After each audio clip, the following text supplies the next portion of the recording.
Okay, so we're back. uh, so, looking at the way the old cam bearings were installed from GM, I wasn't real thrilled about their positioning of the oil holes. I like to put them on a small block Chevy like this that has the oil groove that goes all the way around the cam journal. You can, theoretically, you could pretty much put it in a lot of different places, but I like to maximize the oil flow to the highest load part of the camshaft journal as it's turning. So you're trying to, with the oil pressure, create a hydrodynamic wedge of oil that goes underneath the highest load part of the journal, which is going to be around the 6 o'clock position if you're looking at the engine upright as it's sitting in the car. So I put them between 2 and 4 o'clock if you're just facing a clock. Just like if the engine was upright, you would put them between 2 and 4. Some guys say 2, some say 4. The rear cam journal on a Chevy, I put it at 12 o'clock. Doesn't seem to, you know, as long as it's in that area, it seems to work okay. It only has the single oil hole, like 2, 3, and 4 as well. They are different sizes, so you do need to make sure that you put the correct cam bearing in the correct journal.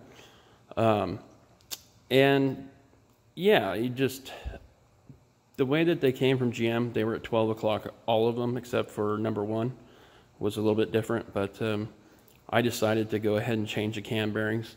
The ones that came out were fairly worn as well, so they weren't in the best of shape. So yeah, I decided to go ahead and change those.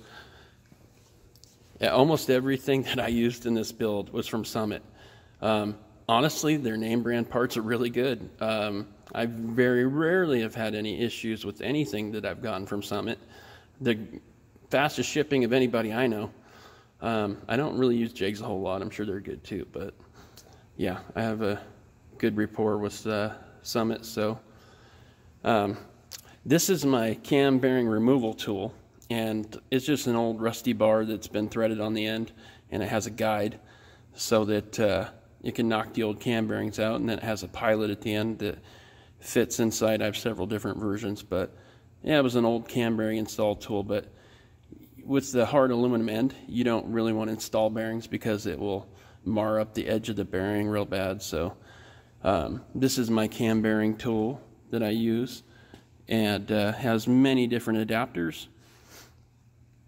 I think I bought this for like $100, I don't know, 10 years ago, 12 years ago, and I haven't had any issues with it. It's worked really good. Obviously, the biggest part of putting in cam bearings is making sure you put the correct bearing in the correct journal. The oil holes are lined where you want them, and I will usually mark the cam bearing just so I have a reference, and I will put one where the oil hole is and then 180 degrees from the oil hole. That just gives me a little bit better reference when I'm installing them and looking at them. I can see where I'm positioning them before I start to put them in. You kind of only have one shot, so you want to take your time and go slow as you're hitting them in. But this guide right here, this is absolutely imperative that this is flush with the front cam journal. You go and you start and you put the rear cam bearing in first and you work your way forward. Doing the front bearing, I use a shorter shaft and I don't use a guide. So I have to be extremely careful to get it perfectly straight. Let's say you put your cam bearings in. One of the common issues is, say, the cam, your new cam, you try to go install it. It doesn't fit real good. It's real tight. You can't turn it by hand. Not good. That's not going to work. You can't run it like that. So what you'll want to do is to take an old camshaft, and I'll look at the new cam here so I can just kind of show you what I'm talking about. Anyways, you would take camshaft, and right here on these journals here, whichever cam bearing is tight, you know, if you don't know which one it is, you can take a cutoff wheel or a Dremel, whatever, and you want to cut groups You want to make sure that they're deburred. You don't want any sharp edges sticking up from the journal, but you'll cut grooves, several of them, into each journal. And unless you know exactly which journal's tight, then you could just do the one. And then you put this cam in there, put a bolt in the end of it, whatever, and then you'll turn it around a couple times. And what that'll do is it'll scrape a bit of the babbitt off where the clearance is tight. And then go ahead and install your cam. And I've been doing this for years. Old timers been doing it for, God, probably as long as there's been cams in blocks. It's a way to get around having to have your cam tunnel align honed, or putting in another set of bearings. So if your cam does fit tight, it's not the end of the world. You can fix it. Just need an old cam, preferably one that's straight, obviously. That should kind of go without saying. But yeah, so I'll show you a couple other tips that I do when I'm building an engine. On an engine like this, it comes from, well, pretty much any engine I've ever built. They're very sharp. And a lot of people tell you got to deburr everything. Oh, if you're careful, you don't have to deburr everything. Sure, it's nice, but it's a lot of extra time. And if you don't have the time to do everything, but you need, there is a couple of places to deburr that I really recommend doing. And one of them is this surface right here, this edge where the bearings go in.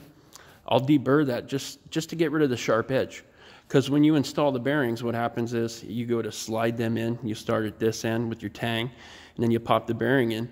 You'll notice that sometimes they're really hard to go in. What's happening is this sharp edge is scraping material off the back of the bearing, and some of it gets stuck behind the bearing. That's a problem. It might create a tight spot, or it's just going to put debris in your motor. So what I'll do is I'll just take the sharp edge off all these so the bearings go in easy without an issue. Just kind of preventing a problem before it happens.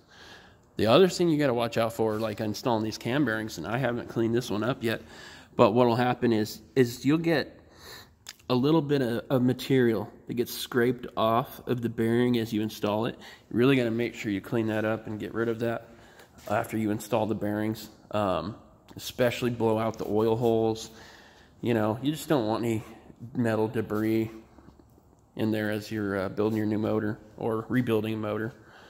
So anyways, and then another thing you can do if you got a grinder and you really want to grind some things and you got the extra time, go ahead and just open up some of these holes here that will drain oil down onto the timing gear, and also helps oil drain back. There's some down here in the back of the block that you want to get. It just helps oil get back to the pan, which isn't a bad idea. On a hydraulic flat tappet engine like this, I don't recommend running anything like a crank scraper or a full windage tray, mainly because the camshaft relies on splash and oil being thrown from the rods in between the rod journals at it. So you want as much oil to get on that cam so you don't burn it up. And if you have a crank scraper on there, sometimes you get less oil flow. You end up losing the cam lube. I don't recommend it for that. Roller cam setups, yeah, for sure, But there's little things you can do that help. On Pontiacs, they actually have an oil hole that goes from between the rod and the cap parting line, and it actually sprays pressurized oil at the cam lobes. This was a genius idea by Pontiac to ensure that the cam lobes are getting enough oil so that you don't get a flat cam. That's probably one of the reasons I've never had a cam on a Pontiac go flat during braking. I've had really good luck with those, but Chevy didn't do that. So, unfortunately, have to, make sure you don't do anything to make it any worse than it already is. So try to avoid huge windage trays and things like that. And if you really need a crank scraper and windage tray because you do some high G cornering or things like that, you probably are running a roller cam anyways, or a solid flat tappet cam that has direct lube lifters. Some people groove the lifter bores and hydraulic flat tappet cam motors. I've never done it. I'm on the fence about it. I think taking, you know, oil pressure away from a hydraulic lifter, I don't know that that's the greatest idea. I'm sure it's fine. I've yet to try it. Like I said, 98% of the stuff I do is roller cam. I don't mess with hydraulic flat tappet stuff much anymore. But anyways, just wanted to share a couple of little tips that I normally do. Again, you know, every builder's different. Everybody does different things for different reasons. But the majority of things that I do are for a good purpose and to either ensure that I don't have an issue later, or that so that it goes smoothly on initial startup and there's no problems. I warranty my engines, and they have to last a long time. And I've had very good luck so far. So, knock on wood, don't have any problems with this one, and it runs good. And I'm not sure if I'm going to dyno it yet. I'm thinking about it. Finances are definitely a factor. It is expensive to dyno an engine. It is well worth it for the tuning time, and also to be able to break in a camshaft on a dyno is nice because they have a very large cooling system. You can keep the engine basically any temperature you want while you break into cam, and that's nice. You don't have to worry about getting hot, having to do the break-in in four different steps and things like that, and it's not in the car, so it's easier to deal with. So I might do that. I'm not sure yet. I'll see when I get there. But anyways, I'll be back. I gotta finish putting these cam bearings in, and then I'm gonna check the cam fitment, and then I'm gonna start working on getting the crankshaft ready to go in, getting the bearings installed and rear main seal, and yeah, I'll make another video when I get a little bit farther in. Thank you.